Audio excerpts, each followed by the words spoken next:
Uhum.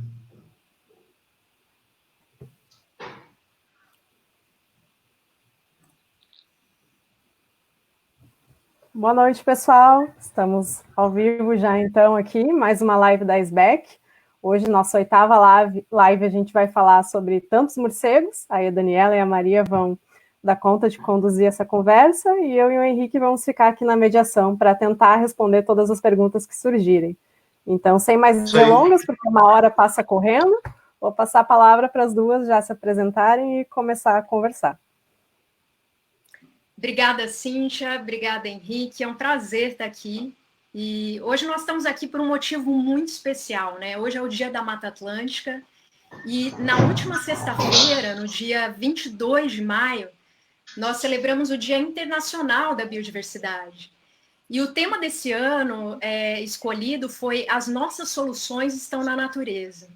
E essa data criada pela Organização das Nações Unidas em 1992 tem o objetivo de conscientizar a população de todo o mundo a respeito da importância da diversidade biológica e da preservação da biodiversidade em todos os ecossistemas, né?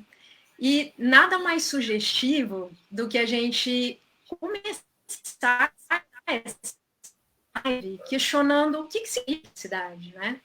Então, em uma definição assim bem direta, biodiversidade é a riqueza da vida no nosso planeta, né?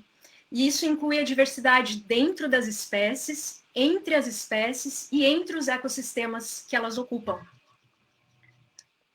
Boa noite, pessoal. Peço ao Henrique e à Cíntia que, se eu começar falando português de Portugal muito rápido, me avisem.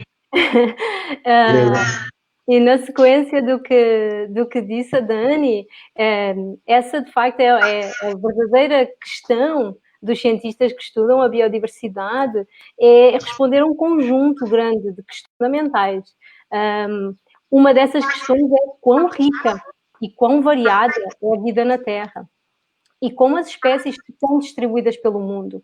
Que espécies são mais comuns, que espécies são mais raras, quais são as espécies ameaçadas de extinção, como as espécies interagem com os ecossistemas. E uma coisa que nos interessa, a mim e à Dani, é quais são os processos, quais são os mecanismos que conduziram a essa extraordinária diversidade de espécies, de formas, como vocês já vão ver um pouquinho mais à frente, que nós observamos hoje, e observamos em toda a vida e também nos morcegos. Então, são estas algumas das perguntas, ou as principais perguntas, que diariamente ocupam as nossas mentes, aqueles que trabalham, estudam e tentam preservar a biodiversidade. Então, a seleção deste nome de hoje para a live, tantos morcegos, a ideia era essa, era tentar responder algumas dessas questões, focando especificamente nos nossos morceguinhos, né? Esse grupo de mamíferos tão intrigante e tão fascinante. Legal, Maria. E aí eu proponho a gente pensar que se você acha que não mora então perto dos morcegos ou que sua vida não tem relação nenhuma com eles, pense novamente. Os morcegos eles estão distribuídos aí ao longo de todos os continentes, exceto nos polos, em algumas ilhas muito remotas. E há vários mitos e superstições envolvendo os morcegos, e o Henrique já abordou esse tema na live sobre educação ambiental. E, ao contrário do que se pensa, os morcegos eles não vivem isolados lá nas suas cavernas escuras, né? Pelo contrário, eles interagem diariamente, eles ocupam vários dos ambientes que nós ocupamos. E, da mesma forma, todos os seus serviços aí ao meio ambiente, à agricultura, à saúde e bem-estar humanos, eles também são visíveis no nosso dia a dia. Realmente, né? Os morcegos eles estão por todo o lado. E, para além disso, eles apresentam a segunda maior riqueza. Quando eu falo em riqueza, eu falo em número de espécies. Então, o segundo maior número de espécies de mamíferos do mundo.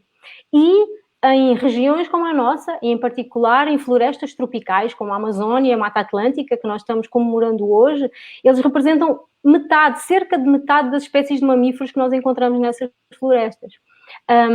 E aqui na região neotropical, o Brasil é o segundo país mais rico em espécies de morcegos. E quem sabe, né, com tanto trabalho que está sendo feito aí por pessoas como a Dani e por vários outros colegas que nós iremos abordar hoje, em breve talvez seja o primeiro. E então, por esse motivo, né, para comemorarmos o Dia Internacional da Biodiversidade, nós teríamos que falar da diversidade de morcegos e desses processos que conduziram a essa incrível diversificação, a essa incrível riqueza de morcegos no Brasil e também no mundo. Mas então a gente prometeu ao Henrique e à Cíntia que nós nos apresentávamos aqui mutuamente, então nós vamos apresentar muito rapidamente antes de continuarmos. Então eu vou apresentar a minha parceira de live hoje. O nome dela é Daniela Munhoz Russoni. A Dani é pós-doutoranda no Museu de História Natural em Chicago e ela fez o seu doutorado aqui na USP.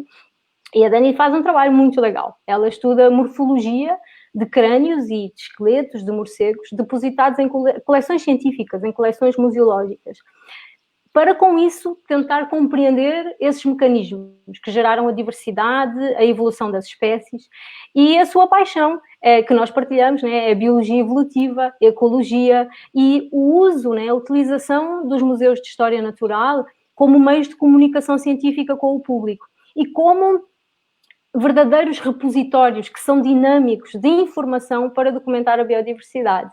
Eu passo a palavra à Dani para ela me apresentar a mim. É um prazer apresentar você, Maria. Maria João Ramos Pereira. Atualmente, a Maria é vice-presidente da Sociedade Brasileira de Estudo de Quirópteros e professora da Universidade Federal do Rio Grande do Sul. A Maria fez o doutorado dela na Universidade de Lisboa, em Portugal, mas a sua pesquisa nessa época teve foco nos morcegos da Amazônia. E ela trabalha há cerca de 20 anos com morcegos, tendo trabalhado com biologia e ecologia de morcegos na Europa, na Ásia e desde o seu doutorado no Neotrópico, tendo já trabalhado em todos os biomas brasileiros.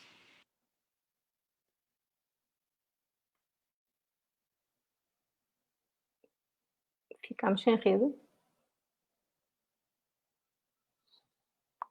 Opa, vê se a Dani já volta, acho que ela caiu. Tranquilo, se quiser eu vou continuando, tá? Eu posso acabar de me apresentar. Basicamente, eu partilho uma paixão com a Dani, né, que é a ecologia evolutiva. É exatamente tentar entender como é que surgiram essas muitas espécies, quais são os processos ecológicos e evolutivos que levaram a essa grande diversidade, tá? Então, tantos morcegos, né? Uma coisa muito incrível é que o nosso conhecimento sobre morcegos explodiu, né? No bom sentido, nas últimas 2 décadas. Nós atualmente temos reconhecidas em todo o planeta 1.421 espécies, pelo menos ontem, hoje não sei se alguém entretanto descreveu mais uma, e este número que nós temos aumentou em centenas durante estas últimas 2 décadas e continua crescendo, né? E uma coisa muito interessante que nós olhamos e que não vemos reflexo em outros grupos animais é que os morcegos ocupam quase todos os hábitats dos 6 continentes. E a sua ecologia, a sua morfologia, as suas cores são incrivelmente diversas. E aqui eu vou pedir à Cíntia que nos mostre a primeira imagem, enquanto a Dani tenta voltar. E eu quero que vocês, né, tomem atenção a essas lindezas que estão aparecendo aí. Essas carinhas tão diferentes, com ou sem estruturas nasais complexas, que encontramos em Philostomide, que são morcegos muito típicos aqui da região neotropical, que encontramos em outras famílias, que são aqueles que nós chamamos os morcegos de ferradura, que encontramos quer nos trópicos de África e da Ásia, quer na região temperada da Eurásia. Nós temos morcegos com orelhas pequenas, morcegos com orelhas grandes, as orelhas grandes que vocês conhecem, os istiotos, os plecotos, que são morcegos mais da região temperada, aqueles morcegos de grandes olhos, que são as raposas voadoras, nós conhecemos como raposas voadoras, que pertencem a uma família, que é Pteropodide, e nós temos uns, nossa, né, bem esquisitões. Hoje a Cíntia partilhou uma imagem lá no Facebook de um Philostomide bem diferente. Nós temos outros, para além daqueles que encontramos no Brasil, como o morcego cabeça de martelo, que está aí no finzinho da imagem, que é um potente morcego frugívoro, né, um grande dispersor de sementes. Temos morcegos com uns tufos de pelos na cabeça, que são, nesse caso, é um molócide, que só os machos é que apresentam esses tufos, e esses tufos só ficam visíveis na época reprodutiva. Então, o macho usa esse tufo para chamar a atenção das fêmeas, né? Então, o que eu queria chamar a atenção era isso, né? Que vocês reparassem nos diferentes tamanhos, ainda não dá para ver muito bem, mas nas diferentes cores, nas diferentes morfologias. Cíntia, se tu passares para a segunda imagem, reparem, há morcegos que parecem verdadeiras pinturas, são obras de arte, parece que não é natural. Temos até morcegos que, embora com capacidade de voo, passam uma boa parte do seu tempo caçando no solo. Existe uma outra espécie, na imagem 3, que é a Mystacina tuberculata, que é uma espécie da Nova Zelândia e que passa quase 50% do seu tempo em que ele caça artrópodes, insetos no solo. E é muito legal porque os neozelandeses gostam de chamar este morcego o Sky Hobbit, né? O Hobbit dos céus. Eles têm um grande carinho por esta espécie. A Dani já voltou entretanto, né? Beleza.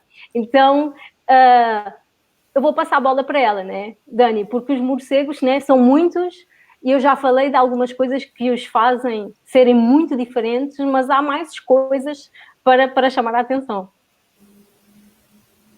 Legal, desculpa, pessoal, perdi a conexão aqui, mas estou de volta. Então, exatamente, a Maria, então, abordou até agora que os morcegos são muito diversos, né? E além deles serem muito diversos no número de espécies, eles também são muito distintos entre si. Isso é muito interessante. Tem uma característica super interessante também, que é eles variam muito em tamanho. Se a gente puder projetar a próxima imagem, Cíntia, por favor.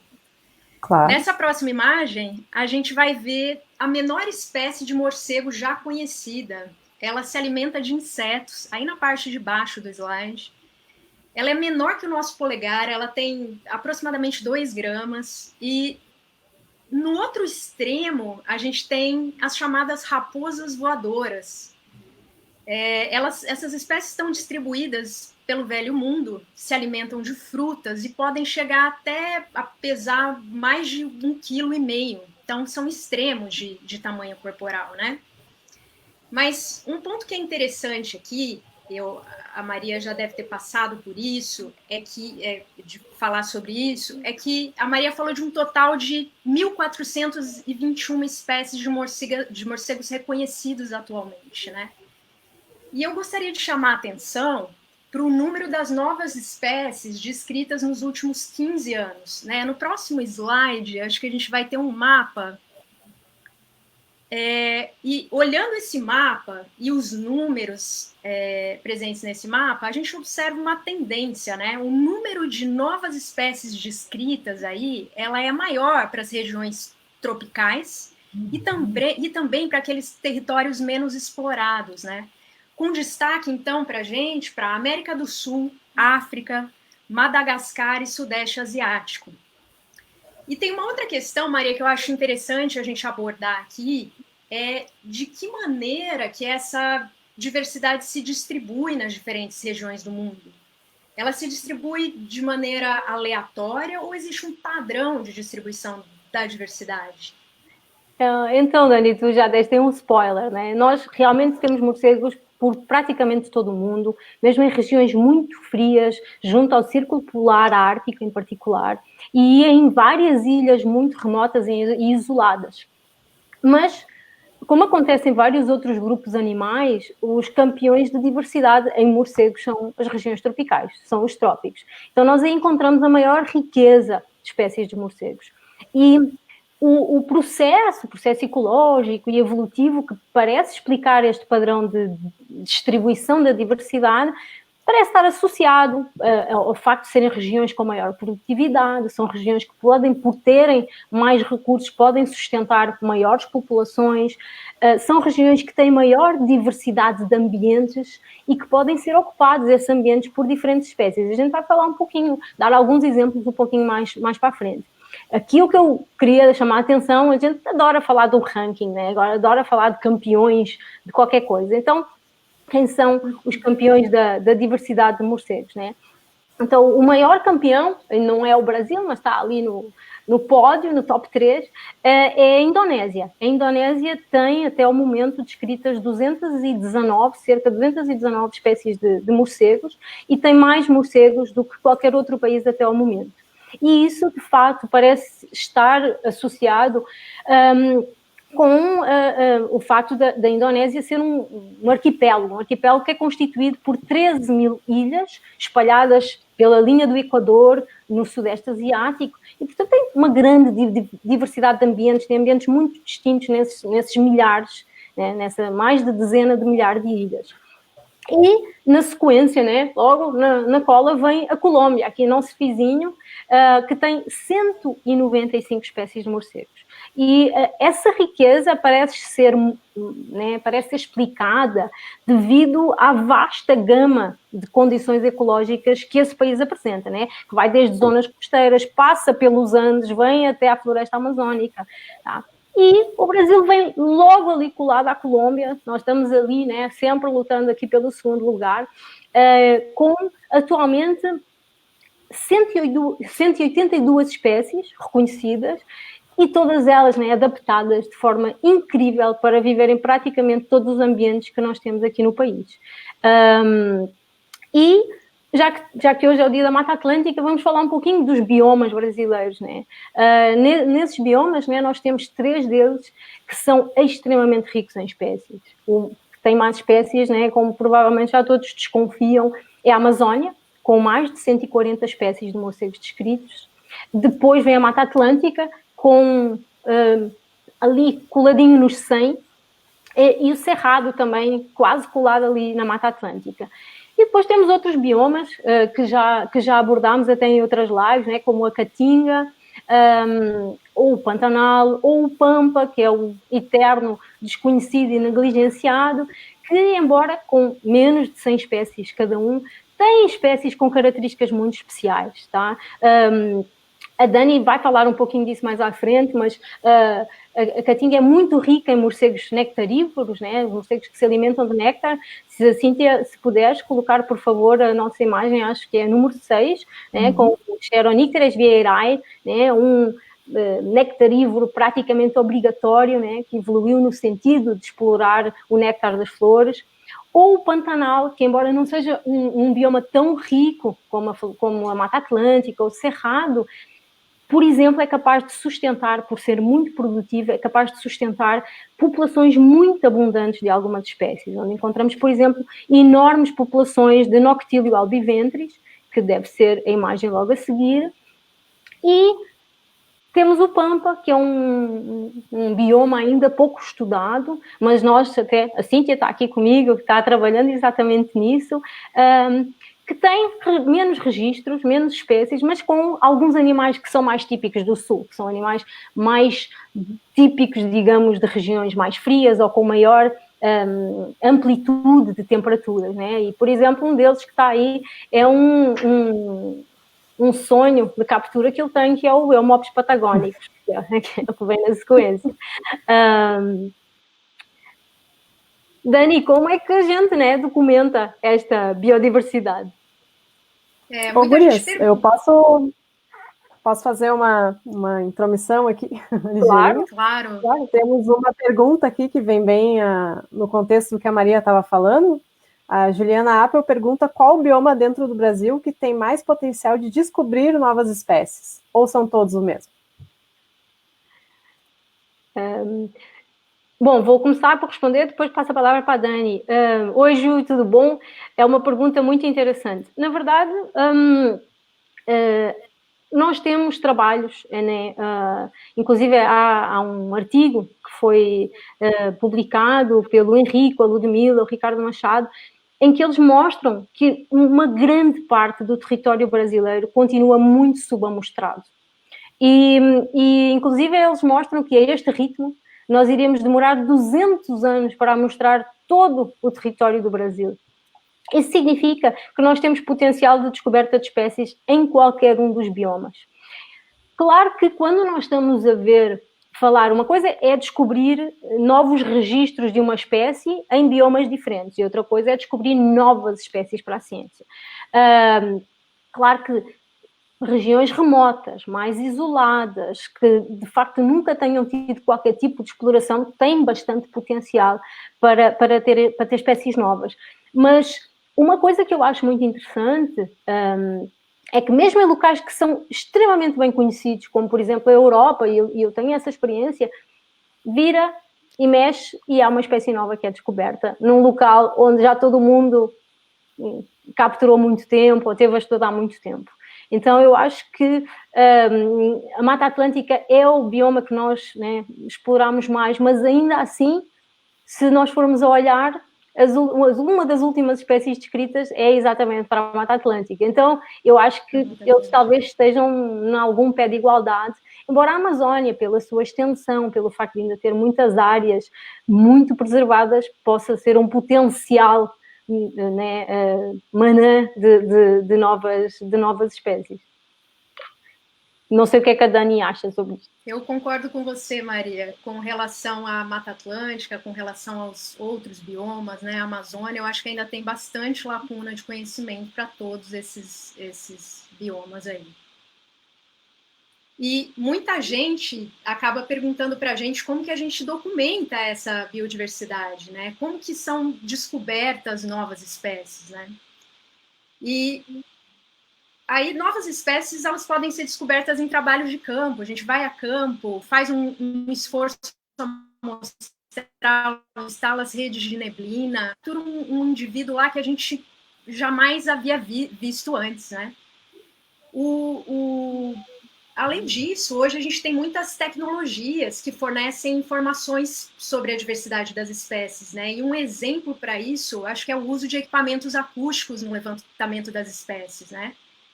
E, além disso, o uso de técnicas genéticas para você poder avaliar se aquele indivíduo que você capturou de fato é alguma coisa diferente, né? Então, eu acredito que a combinação de trabalho de campo, a investigação da anatomia e da morfologia, será que há diferenças morfológicas entre aquelas espécies, aqueles indivíduos?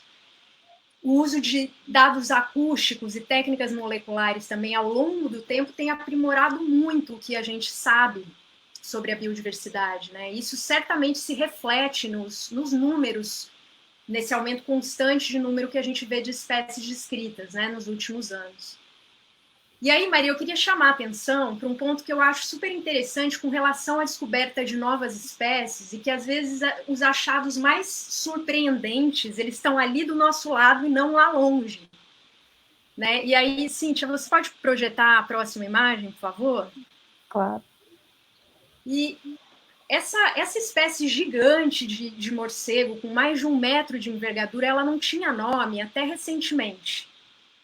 Ela existe na natureza e vive em florestas tropicais bem intocadas da Papua Nova Guiné. E ela foi descoberta num armário de coleção científica do Museu de História Natural, né? O pesquisador que descreveu essa espécie, ele abriu a gaveta do museu e olhou esse indivíduo, viu que ele era completamente diferente de tudo que ele já havia estudado. Essa espécie foi coletada em 1930, esse exemplar. E esse pesquisador, ele viu a localidade, voltou no campo e encontrou essa espécie ainda vivendo na natureza, né? E aí a gente se pergunta como que um morcego tão grande desses era desconhecido para a ciência até então, né? Isso nos mostra que é o que a gente está discutindo, o quão pouco nós realmente sabemos sobre o mundo natural, né? E especialmente nos trópicos. Essa espécie hoje vive na natureza, ela está classificada como ameaçada de extinção, aí devido a caça e desmatamento. Então, quando você dá nome para uma espécie, você mostra para as pessoas que ela existe, você fala para as pessoas sobre a biologia daquela espécie, sobre o grau de ameaça, e esses são os primeiros passos que a gente pode tomar para a conservação da biodiversidade, né? E aí, na próxima imagem, é um exemplo também muito interessante de que os museus de história natural são repositórios vivos e dinâmicos da biodiversidade, né? Essa descoberta da espécie Loncophila inexpectata, que ocorre no Brasil, na Caatinga. Essa espécie estava identificada com o nome de uma outra espécie mais comum e permaneceu dentro também de uma gaveta de coleção científica por mais de 100 anos, até ser descoberta pelo Ricardo Moratelli e pela Daniela Dias. Exatamente, né? Museus são, né? A gente gosta muito de ir para campo, eu sou uma pessoa do campo, mas os museus têm muita já biodiversidade escondida, secreta, né? Mas nós tínhamos prometido, né, no início, que nós íamos tentar abordar, afinal, de onde é que surgem essas espécies, né? Onde é que elas aparecem. E, por exemplo, se nós pensarmos em mamíferos e nós olharmos para o grupo de mamíferos mais diverso, que são os roedores, né? São os ratos, e logo a seguir vêm os morcegos, parece mais ou menos fácil entender porque é que há muitas espécies de roedores, né? Afinal, os roedores têm taxas reprodutivas relativamente altas, ou seja, eles têm muitas gerações, né? Surgem muitos ratinhos em muito pouco tempo, os roedores conseguem reproduzir-se relativamente cedo, têm muitas crias em cada ninhada, e isto acontece muitas vezes e muito rapidamente, né? O que pode, por exemplo, favorecer, é uma das formas de evolução, né? Pode favorecer o surgimento de mutações e, com isso, o surgimento de novas espécies em, enfim, menos tempo. E quando nós olhamos para os morcegos, que apesar de serem igualmente pequenos e, infelizmente, muitas vezes chamados de ratos com asas, nós temos, de um modo geral, os morcegos têm aquilo que nós chamamos de história de vida completamente diferente daquilo que nós encontramos nos roedores. Os morcegos, logo para começar, são extremamente longevos. Nós temos o recordista de longevidade nos morcegos, é um pequeno miotis, um miotizinho pequenininho, que foi encontrado, né, foi marcado e foi reencontrado na natureza 41 anos depois. Então nós estamos a falar de um animal com menos de 10 gramas que viveu pelo menos 41 anos. Tá? Os morcegos, para além de longevos, ou associado ao facto de serem longevos, eles atingem a sua maturidade sexual mais tarde do que seria de esperar para animais daquele tamanho. Normalmente têm 1 ou 2 filhotes por evento de reprodução, e raras são as espécies, não são assim tantas as espécies que têm gêmeos. Em geral, uma morcega carrega um morceguinho, e muitas vezes só se reproduzem uma vez por ano. Né? Não têm uma reprodução contínua, principalmente em zonas em que o clima é mais instável ou que têm invernos mais rigorosos. Os morcegos não têm reprodução contínua, e mesmo em regiões tropicais, às vezes essa reprodução acontece 1, 2, 3 vezes por ano. Tá? Então nós temos 2 grupos, né, dentro dos mamíferos que são parecidos em termos de tamanho, em termos de diversidade, mas apesar disso têm histórias de vida, né, ecologias bastante distintas. E eu vou chutar aqui, né, a pergunta para a Dani, né? Há uma coisa que é muito diferente nos morcegos e que parece ter estado por detrás dessa grande diversificação, não é, Dani? Maria, certamente, né? O voo, se a gente pensar aí no voo e na ecolocalização, essas duas características foram fatores assim fundamentais para contribuir para essa grande diversificação e para a distribuição dos morcegos ao redor do mundo também, né? A gente tem, acho que, uma imagem do voo aí no próximo slide.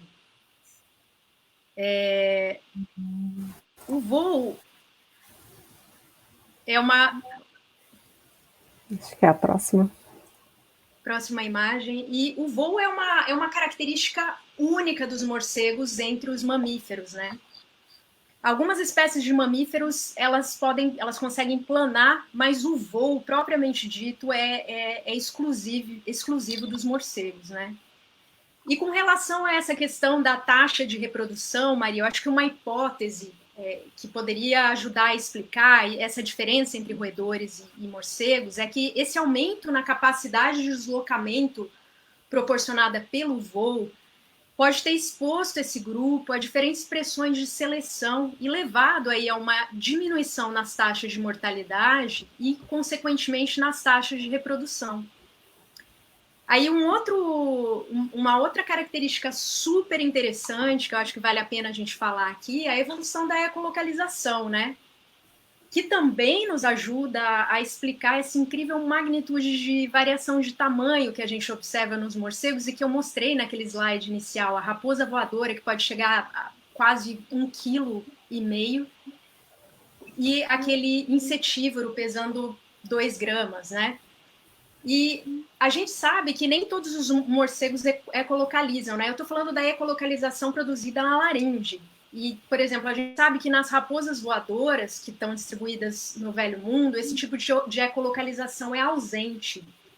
Daniela, posso interromper você um minutinho? Posso te interromper um segundinho? Eu queria que você falasse um pouquinho o que é ecolocalização para quem não é da área, para a comunidade que está acompanhando e não conhece esse termo. O que é ecolocalização, por favor? Ecolocalização é uma ferramenta que os morcegos usam, vamos dizer assim, para poder se deslocar, para poder detectar o alimento que está na natureza e para poder se comunicar com outros morcegos, vamos dizer assim. Posso completar? O nome diz tudo, né? Ecolocalização. É localizar através do eco. Então, o que acontece é que morcegos, e não só morcegos, há outros grupos animais que também têm esta capacidade, eles como que veem através do som. Para nós é difícil a gente imaginar isso, porque nós somos animais visuais, mas o que os morcegos fazem é eles imitam um som, esse som propaga-se no ar, bate num obstáculo que, na maior parte dos casos, é uma presa, é um inseto que está voando ou está pousado. O eco desse som do morcego retorna e o morcego, né, através da capacidade auditiva das suas orelhas, ele vai conseguir identificar onde é que está essa presa, onde está esse obstáculo. Né? O morcego também não quer bater, né, está voando, não quer bater numa árvore. Mas, na maior parte dos casos, ele está ali ecolocalizando para conseguir navegar no espaço aéreo e para conseguir caçar, principalmente no caso dos morcegos insetívoros, presas que estão em voo. Exato. E que voam tão rapidamente como eles. Acho que, não sei se a gente conseguiu esclarecer, Henrique. E para aproveitar o gancho que vocês estão falando de bioacústica, ecolocalização, o Roberto fez uma pergunta, o Roberto Novaes, se vocês acham que a bioacústica seja uma ferramenta importante para a descoberta ou delimitação de novas espécies. Muito interessante a pergunta. Posso começar, Maria?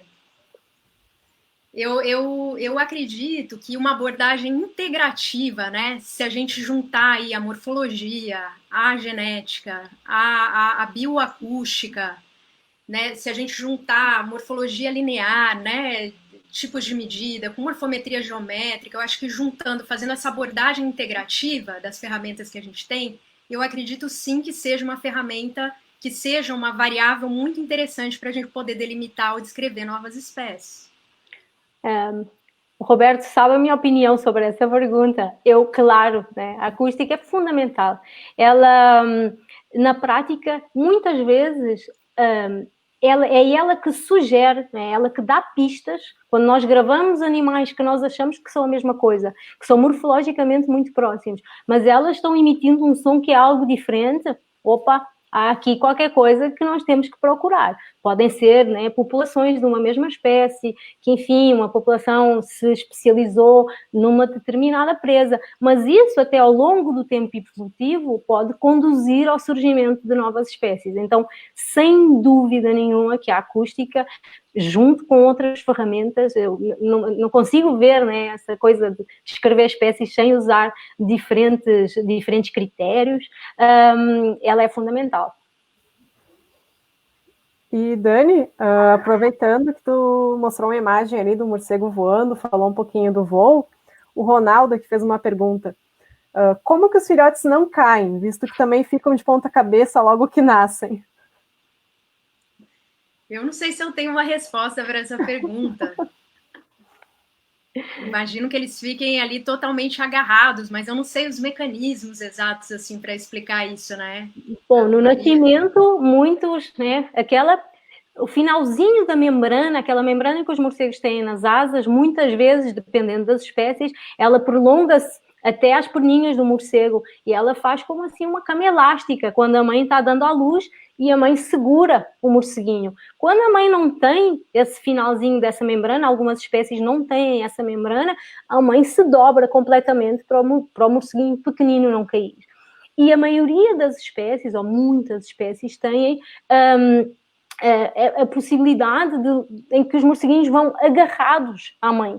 Há, inclusive, algumas espécies de morcegos que têm aquilo que nós chamamos umas falsas mamas, que são uns apêndices na região do abdômen, onde os morceguinhos vão virados ao contrário, os morceguinhos bebés, agarrados à mãe, e a mãe voa e caça com eles e tranquilamente.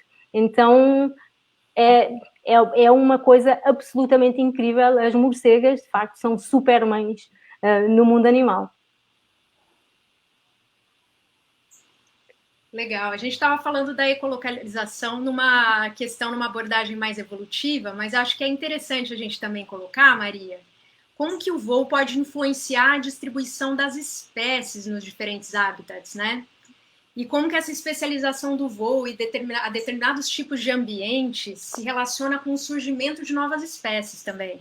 Nossa, isso é muito legal, né? Porque se o voo permitiu que os morcegos chegassem, digamos, a todo lado, né? Eles conseguiram colonizar, por exemplo, locais onde não há mais nenhum outro mamífero nativo, ou seja, não há um outro mamífero que não tenha sido levado pelo homem.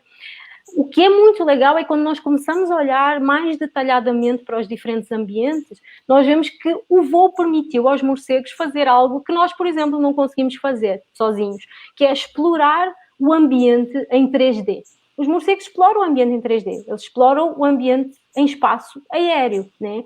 E isso permite que eles vão explorando diferentes ambientes nessa, vamos lhe chamar, a aerosfera. Tá?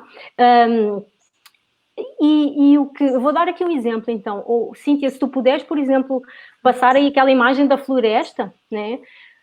Nós há pouco falámos que os morcegos, eles representam cerca de metade da diversidade de espécies nas florestas tropicais, né?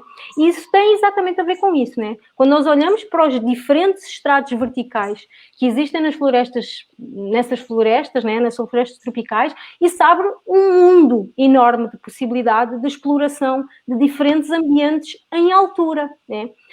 Então, vocês quando olham para essa foto aí, vocês veem que só esse espaço aéreo debaixo, né, abaixo do céu, pode ter em algumas florestas 70, 50, 60 metros. Né? E há muitos estudos que mostram isso, e eu explorei um pouquinho isso durante o meu doutorado também, nas florestas da Amazónia Central. E se a Cíntia puder colocar o esquema que vem logo na sequência, o que é que nós vamos vendo? Nós vamos vendo que há espécies que se vão especializando em diferentes estratos. Então, por exemplo, quando nós colocávamos as redes cá em baixo, né, aquelas redes tradicionais, as redes de neblina, no subcoberto, nós capturávamos espécies que, em geral, se alimentam no subcoberto. Nós temos espécies como o Crotópteros auditus, que é um animal que é carnívoro, que se alimenta, por exemplo, de rãs e de sapos e de pequenos lagartos que estão cá em baixo, que estão, em geral, ao nível do solo. Nós apanhávamos uma espécie super comum, como Carolia perspicillata, que se alimenta de pimentinhas, que são frutinhos que ocorrem em plantas do tipo arbustivo, portanto, plantas baixinhas. E nós tínhamos também outras redes, que eram as redes do céu, para capturar animais em altura. E nessas redes nós capturávamos uma assembleia de morcegos, um conjunto de morcegos que já era completamente diferente. Nós capturávamos outros frugívoros, principalmente aqueles pequenos artíbeos, aqueles dermanura, agora não sei se está como artíbeos ou dermanura, está sempre mudando, que são animais que se alimentam de frutos na copa, no dossel. Então, o voo permite, de fato... talvez vocês não saibam o que é do céu. Do céu é a copa das árvores, é aquilo que está lá em cima, tá? Então, o que vocês veem de baixo para cima, se vão numa floresta muito fechada, aquilo que está lá em cima é o do céu, e cá em baixo que nós chamamos de subcoberto, porque está debaixo dessa cobertura de folhas, tá? Enfim, a gente não pode estar falando de diversidade, estando no Brasil, sem falar de uma família que, né, se diversificou imensamente e que é um exemplo incrível de evolução, né? E reparem que os exemplos que eu dei aqui são todos de uma só família, que nós chamamos de família Philostomida, que são esses morcegos mais comuns nos biomas tropicais do Brasil. E essa família de morcegos, ela é a terceira mais rica tá? Ela só é ultrapassada né, por aquelas raposas voadoras e pelos espertilonídeos, que são insetívoros aéreos que ocorrem em todo o planeta. E a Dani, ela é basicamente uma expert nesta família. E então eu vou chutar a pergunta de volta para ela, né? E como é que essa família, né, que nós chamamos filostomídeos, por que é que essa família é tão diversa? Legal, Maria. Essa grande diversidade que você falou sobre ecológica, né? A diversidade ecológica aí dos filostomídeos, ela pode ser atribuída à evolução da dieta, da ecolocalização e também da ecologia de abrigos que esses morcegos utilizam. Na imagem 15, eu acho que a gente vê isso. Esses maravilhosos morcegos aí, né, ao todo são 217 espécies reconhecidas dentro dessa família. E, além dessa grande diversidade de espécies, esse grupo tem uma diversidade de especializações alimentares também. Isso é muito interessante, né? Existem espécies que se alimentam de insetos, de néctar, de flores, frutos. Existem espécies carnívoras, né? Em outras palavras, que se alimentam de pequenos vertebrados, aves, sapos, répteis, outros morcegos. E dessas 217, 3 espécies se alimentam de sangue, são os morcegos hematófagos. Eu quero mostrar para vocês algumas imagens de crânios em 3 dimensões para algumas espécies que eu falei que tem essas especializações alimentares. Então, nos próximos slides, a gente tem algumas imagens obtidas a partir de uma técnica que utiliza raio-x num micro-CT. Num microtomógrafo, a gente chama de imagens de micro-CT scan. E nesse caso a gente tem aí uma espécie insetívora. No próximo slide, a gente tem o crânio de uma espécie hematófaga. Eu disse para vocês que existem 3 espécies ali, os incisivos modificados, os dentes incisivos modificados, e uma complexidade agora na estrutura sensorial acústica desses morcegos ali, né? A próxima imagem é acredito que dos nectarívoros. Olha que incrível esse crânio, o alongamento do rosto, o alongamento da face, né? Esses morcegos se alimentam de néctar. Na próxima imagem, a gente tem espécies que se alimentam de frutos, são frugívoros obrigatórios, e essas espécies especificamente se alimentam de frutas mais duras. E por último, o maravilhoso Vampirum spectrum, o maior morcego das Américas, né? Essa espécie ela é carnívora, se alimenta de pequenos vertebrados, e olha a variação que a gente encontra no crânio dessa espécie, aumentou muito de tamanho o crânio, né? E aí a gente se pergunta, pode passar para o próximo slide também, Cíntia, por favor? Aí toda a variedade de formas, e para o próximo. A Maria perguntou o que explica toda essa diversidade, né, de formas que a gente observa nessa família, né? Aí a gente se pergunta, é uma das perguntas que estão na nossa mente quando se estuda a biodiversidade, né? Quais os mecanismos que conduziram a essa extrema diversidade de formas que nós vemos nessa família? E eu digo para vocês que a resposta mais simples e direta para essa pergunta é a evolução. E aí entra uma outra pergunta, mas o que é a evolução e como que evolução resulta em biodiversidade, né? Então, evolução é simplesmente a mudança das populações ao longo do tempo, ao longo das gerações, né? E essas mudanças, elas podem ocorrer por vários mecanismos. Um deles, talvez o mais famoso, por causa de Darwin e de Wallace, é o processo de seleção natural. A gente sabe, eu estudei isso durante o meu doutorado, e a gente sabe que nessa família especificamente, seleção natural foi o mecanismo evolutivo que produziu toda essa diversidade morfológica que eu mostrei para vocês. E para a gente compreender seleção natural, eu quero explicar para vocês seleção natural utilizando esse exemplo dos morcegos nectarívoros, que eu acho que é um exemplo bastante interessante. esses morcegos, eles são super interessantes do ponto de vista ecológico, fisiológico e comportamental, e a Ludmila e a Eugênia já falaram especificamente sobre morcegos nectarívoros na live do SBEC, né? Então, olhando para esse crânio, a primeira pergunta que a gente se faz é como que essa espécie de morcego surgiu, essa espécie que mais se parece com um beija-flor, né? Então, o que ocorreu é que, ao longo das gerações, os indivíduos que possuíam faces mais longas, aí o rosto mais alongado, eles conseguiam se alimentar do néctar das flores com maior eficiência. E essa determinada característica, então, faces mais longas, ela foi sendo favorecida, e essa característica foi sendo passada de pais para filhos, de geração em geração. E com isso favoreceu a sobrevivência e a reprodução dos indivíduos. Então, esses indivíduos com faces mais longas, eles deixaram mais filhotes, mais descendentes.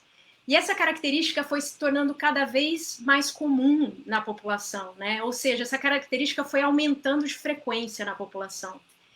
E ao longo dos milhões de anos de evolução, essa espécie ela foi se tornando especializada na ingestão de néctar. Então, essa face longa e estreita que a gente observa aqui, nesse slide, favorece um encaixe bastante sutil aí nas flores mais profundas, né? E isso é um exemplo claro de mudança evolutiva por seleção natural, onde você tem, primeiro, variação, que é o substrato para a seleção atuar, o componente hereditário, que é o componente genético, e o sucesso reprodutivo. Então, a gente sabe, por meio de estudo e teste de hipótese, que a diversificação dessa família, especificamente, para esses morcegos em particular, seleção natural foi o processo evolutivo que gerou toda essa diversidade. Mas aí, Maria, eu te pergunto também sobre novas espécies descritas, né? Essas novas espécies que a gente tem descritas aqui ultimamente, que a gente falou nos últimos 15 anos, são animais que nunca tinham sido encontrados antes, ou são principalmente casos em que uma espécie já conhecida acaba sendo dividida em duas ou mais espécies? Como é que funciona isso? Então, essa é uma pergunta muito legal, Dani. Na verdade, nós temos alguns casos, sim, de espécies que nunca tinham sido encontradas, ou como aquela aquela raposinha, aquela raposona voadora que tu exemplificaste, que talvez tivesse sido capturada uma vez ou duas, foi levada para um museu e ficou esquecido. Então, sim, em locais pouco amostrados, e de facto o nosso território aqui ainda é muito pouco explorado, provavelmente nós vamos detectar espécies que nós nunca encontramos antes. Mas o que tem acontecido, e na resposta que nós já demos até à pergunta do Roberto, o que tem acontecido é que com o desenvolvimento de novas técnicas, de novas metodologias, enfim, nós conseguimos encontrar ou conseguimos começar a dividir algumas espécies que nós achávamos que eram só uma em duas ou até muito mais. E nós chamamos essa diversidade críptica. E este nome é meio esquisito, mas a verdade o que isto quer dizer é diversidade escondida, mas escondida de nós. Ela está lá na natureza. Nós é que não conseguimos ver.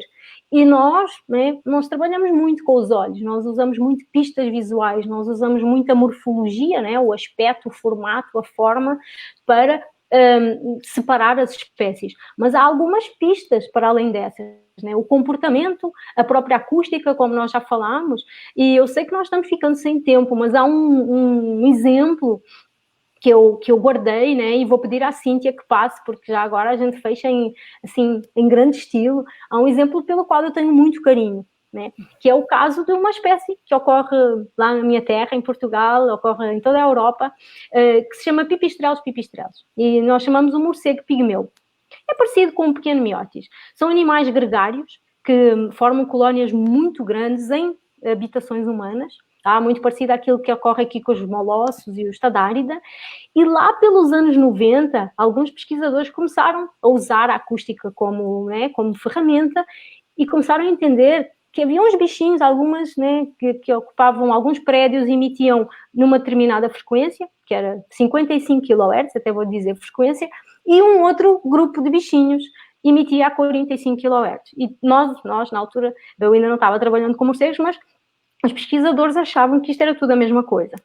E aí começaram a gravar os chamados que os morcegos fazem quando quando caçam, e tinha já essa diferença significativa, e aí eles conseguiram gravar aquilo que nós chamamos os chamados sociais, que são os sons que os morcegos fazem quando estão querendo comunicar uns com os outros, tipo, oh amigo, oh, ali há um monte de insetos para a gente comer. Então vou pedir à Cíntia que passe esses dois chamados, do pipistrelos, e do outro na altura, que a gente ainda não sabia quem era, e eu vou... Posso tocar? Pode tocar, eu vou me calar e falo no fim.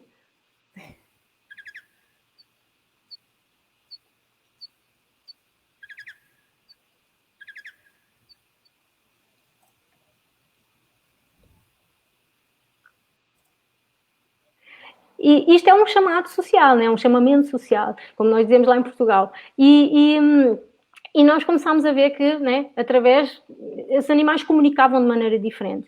E aí fez um esforço e utilizaram-se outras metodologias, em particular as técnicas moleculares, aquilo que a gente chama de genética, e percebeu-se que, de facto, nós estávamos falando de duas espécies distintas. Então, o que foi muito legal no final foi que o Pipistrelos ficou, né, o morcego anão, e o outro morceguinho, que emite mais agudo, ficou chamado de morcego soprano, né, porque ele canta mais agudo do que o outro.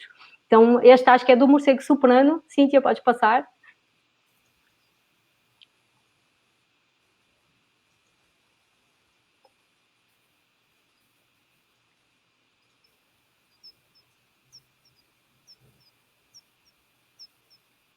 Este aqui, o que nós temos, não tem chamado social, ou tem ali um no meio, se eu consigo ver pelo sonograma, porque eu não estava ouvindo bem, mas é um chamado de ecolocalização, né? É isso que os morcegos emitem quando estão procurando caçar. E nós temos várias espécies aqui, inclusive o autor da última pergunta, o Roberto, é uma das pessoas que mais tem trabalhado nisso, né? Ele tem procurado muitas espécies novas em conjuntos de indivíduos que nós achamos que são a mesma espécie. A Valéria, agora muito recentemente, que foi convidada da live da semana passada, também recentemente descreveu uma espécie que também se achava que era tudo a mesma coisa e ela conseguiu dividir em duas. Então há muitos exemplos, não só, enfim, na Europa, aqui no Brasil, nos últimos anos tem sido incrível, e pelo mundo inteiro, né? Acho que o Henrique queria fazer uma perguntinha para vocês. Vamos lá. Posso fazer uma pergunta então, meninas? Bom, Claro. Dia Nacional da Mata Atlântica, e eu gostaria que vocês comentassem um pouco para o nosso público, né, em especial para a comunidade que está agora nos assistindo, e gostaria que vocês falassem um pouco sobre a conservação, comentassem um pouco sobre a conservação da Mata Atlântica, a situação desse bioma nos últimos anos e as perspectivas para as espécies que habitam esse bioma, em especial os morcegos. Gostaria que vocês falassem um pouquinho sobre isso. Pode começar, Dani? Pode começar, Maria. Eu acho que você tem muito mais experiência aí na área do que eu, com certeza. Olha, gente, assim, eu acho que é super importante, né, essa pergunta que o Henrique fez. E, obviamente, acho que nós hoje demos alguns motivos, todas estas lives da SBEC têm mostrado os motivos pelos quais é fundamental proteger a biodiversidade. Nós focamos especialmente os morcegos, porque é o nosso grupo do coração, mas nós já vimos que nós, para sobrevivermos, precisamos de viver num planeta minimamente preservado. Nós temos que efetivamente começar a mudar o nosso modelo de desenvolvimento.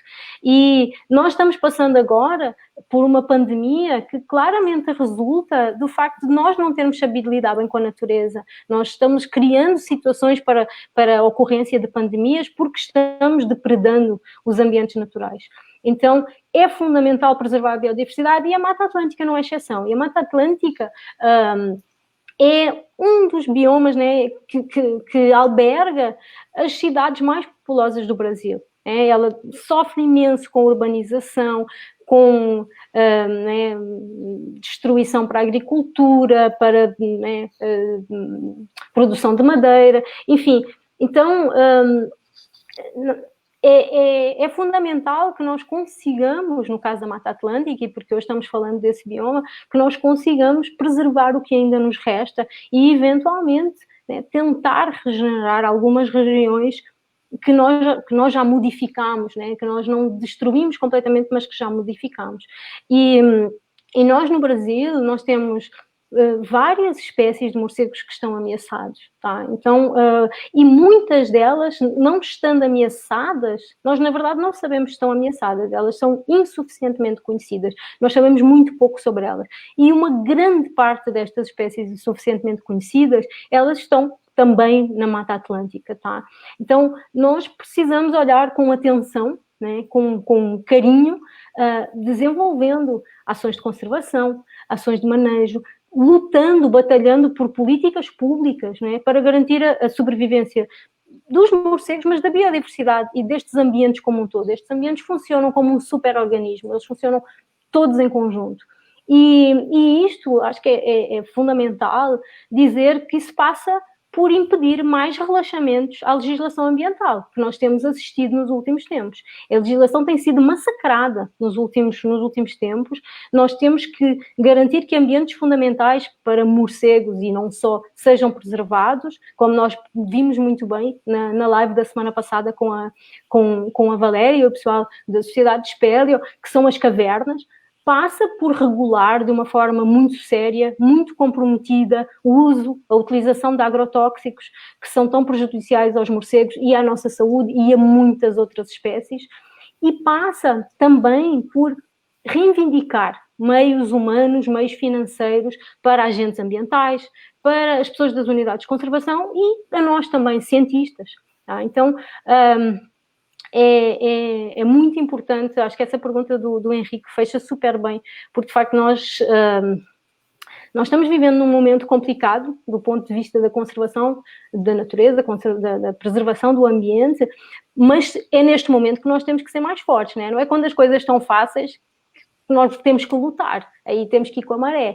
Na verdade é quando nós temos mais dificuldade que nós temos que ir lá dentro buscar forças e batalhar contra aquilo que estamos vendo e pôr as instituições a trabalhar para nós, não contra nós. Sem dúvida, e tudo isso, Maria, que você falou, a pergunta do Henrique, é muito legal porque acaba fazendo a gente voltar para o começo dessa live, onde a gente falou do tema do Dia Internacional da Biodiversidade, né? O tema é as nossas soluções estão na natureza. Então, as descobertas que a gente faz na nossa pesquisa, elas não são somente aí vitais para a nossa compreensão da biodiversidade existente no planeta, né? Mas elas também ajudam a gente a encontrar soluções para os problemas que afetam a nossa sociedade aí no dia a dia, né? Exatamente. Então, muito interessante, sim. Exatamente, assim, sugestão para uma live em breve é exatamente como é que os morcegos nos dão pistas para vários tratamentos associados a infecções, a tumores, à própria longevidade, às doenças associadas à idade. Os morcegos têm uns segredos no seu DNA que podem ser extremamente úteis para a nossa vida. Na live sobre morcegos insetívoros também, o Paulo e a Marília trouxeram assim, números e cifras, né, mostrando a importância econômica dos morcegos na agricultura, né? Eles são grandes parceiros nossos na agricultura, né?